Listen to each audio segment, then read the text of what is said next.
Hi, it's Jerusha again, and I'm coming to you again with too much to say for it to be a short video. Well, so be it. I do need to do some various takes because YouTube won't let me upload it if the video is too long. Not sure why. From my iPad, that is. So, without doing any more complaining about YouTube, wanted to tell you a couple things. First of all, I was watching some videos on YouTube about dreadlocks, and there's someone named Julia Dreads, and she's a certified cosmetologist. And she talks about her dreads. I don't know how long she's had them because I've been watching videos that are like 1 and 2 years old of when she's had her dreads earlier on. But she described something, and I wasn't able to fully 100% verify it in medical websites. But she said that, and I made a video last night that I didn't end up posting yet, but it was about how my dreads are getting tighter, even at the roots. And I was thinking it might have been a lot to do with too much rolling, let's see, circular root rubbing, like that. But she said that some scalp issues can come up when the hair starts to lock up and shrink up, and it actually starts to create some more tension on the scalp as well. You know how like it's been shrinking up from the bottom? Well, it also can create tension on the scalp when it's shrinking up and getting tighter. I didn't realize that. And I was kind of hypothesizing that last night before I saw her video mentioning it. I'm going to link it below in the information section description of this video. She has a video, let's see. One of her videos is called Smelly Dreads, Exercise, and Unhealthy Scalp. I get a lot of really good information from that. She said that so when the hair is locking up and it's creating tension on the scalp as well, then your scalp can get red and irritated. And some people even have had like little red bumps, and not just with dreads, but sometimes with braids and things like that that create tension on the scalp. So when the scalp gets red and irritated, you can get a rash or bumps.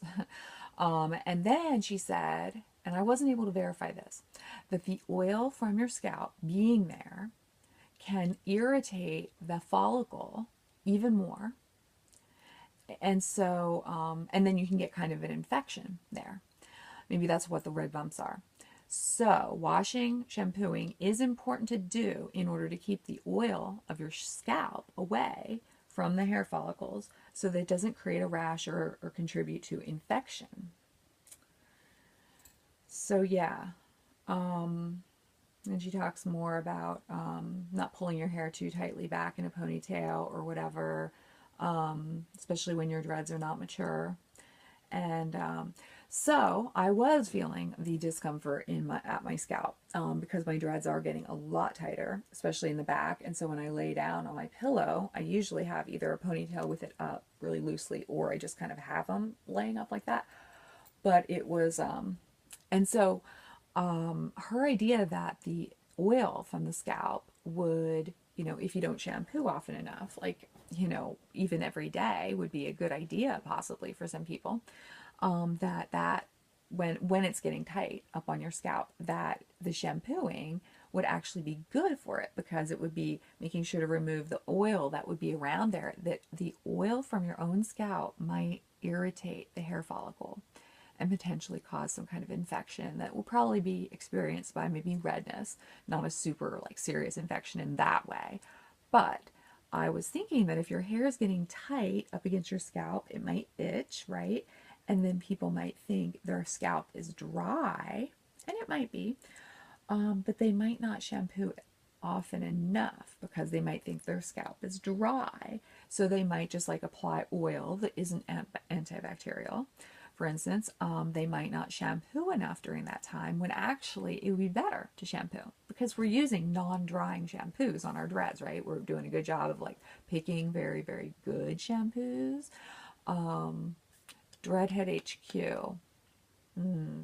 I don't know if that's a good one. Actually, I was reading their huge disclaimer on their website, before you can get to their ingredients list of their products. And the huge disclaimer before they show you the ingredients was a lot of things that, yes, it may be true what they're saying, but it was weird how defensive they were. I was kind of thinking, I guess I'm thinking, I'm not so sure about that product. I'm sticking with Dreadlocks because I've had healthy scalp since I've had Dreadlocks. But the whole thing of shampooing more often when my hair is getting like more tightened up, and of course it's getting tighter because I'm shampooing as well. But you can't really control that. I mean, you want your dreads to tighten up. So that was one.